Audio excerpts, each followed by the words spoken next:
What is up, party people? It's Dan, your basement guitar superstar. It is a couple days after getting back from the NAMM show. But before we talk about that, I made a special trip to the Gibson Garage. So as you guys know, the Gibson Garage just opened within the last couple months. They've been posting videos up online. It is a couple blocks, actually about a block and a half from where the Music City Center is in the heart of Nashville there. And so Greg Campbell from Angry Tone Riff Clips and I, who is one of my new buddies after this week, he's a great dude. We get along fantastic, hit it off like that.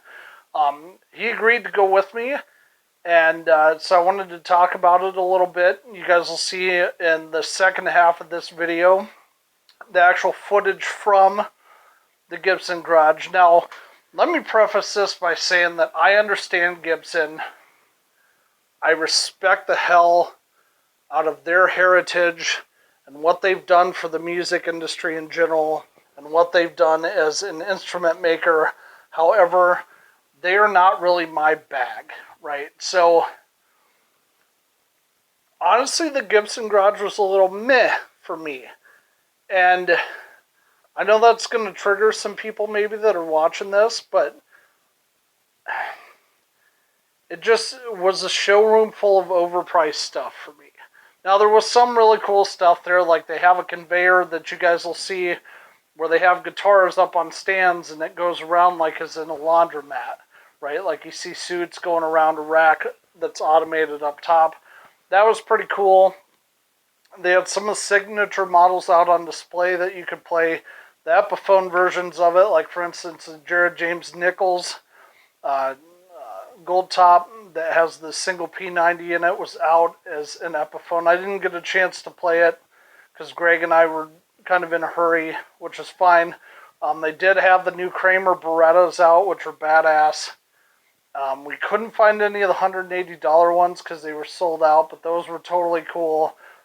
But other than that, honestly, guys, it was a showroom full of very overpriced items. And again, I love Gibson. I think the history is great.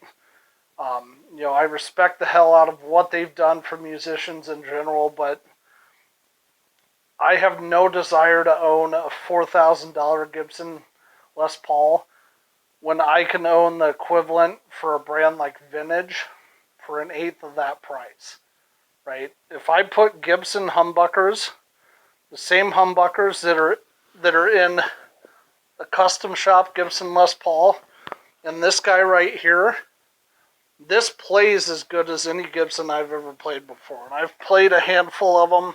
So honestly, I have no desire to get a Gibson. I didn't think it was that great. I mean, if you're into that, if you're a professional touring musician that wants top-of-the-line gear and you can afford it, fantastic. But I'm not going to pay $45 for a t-shirt.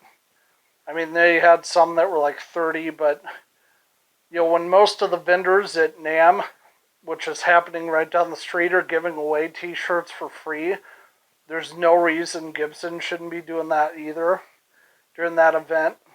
Just my opinion. They had a big throne made of guitars out there you could take a picture on. They didn't have a booth per se, but there's no reason that they shouldn't be giving away Gibson t-shirts if everybody else is. Because I had an absolute haul. But anyway, guys, you'll see the footage from the Gibson Garage right after this. It was cool to experience once. I have no desire to go back again. I will be going back to SummerNAMM because I loved it. But I have no desire to go back to the Gibson Garage again, except for to be amicable if friends want to go in the future. But anyway, guys, that's just my 2 cents. Go ahead and watch the video. Let me know what you think in the comments. And as always, thank you for watching and have fun playing. What is up, party people? It's Dan, your basement guitar superstar. I'm in Nashville for NAMM 2021, and I figured I would stop by the Gibson Garage since it just opened, see what they're all about. This is the coolest thing I've ever seen in my life. So you guys see those guitars up there? They are on a rotating thing, like you're in a freaking laundry place or something. They go throughout the whole store. They got all kinds of stuff on display here. You know, history about the company. Different types of guitars they sell. These are the SG models, obviously. Yeah, they got some pretty rad stuff up here. I like Gibson as a brand, but like I've never been able to afford one. Epiphone stuff over here. Kramer stuff over here. I love how you're gonna actually learn how to do that. Got the semi-hollows there. These Kramers are freaking amazing.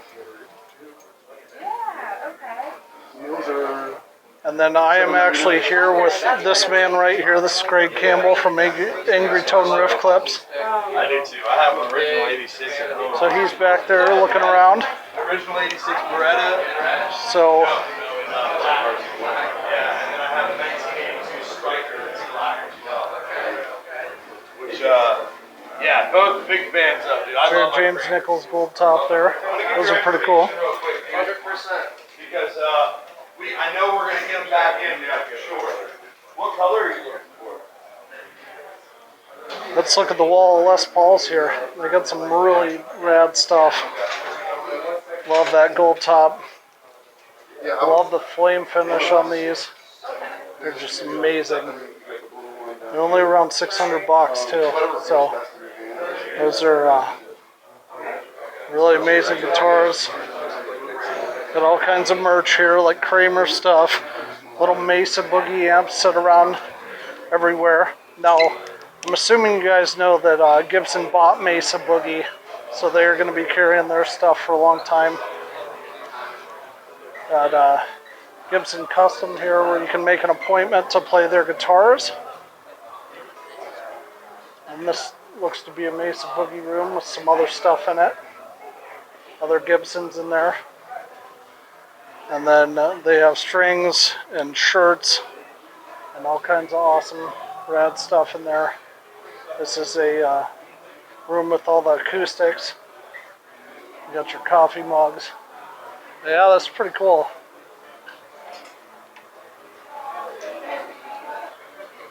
Yeah, lots of sweet models up there.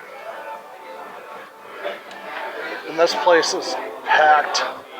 Super busy. Absolutely cool and insane. So let's go over here. I think there's more stuff over this way.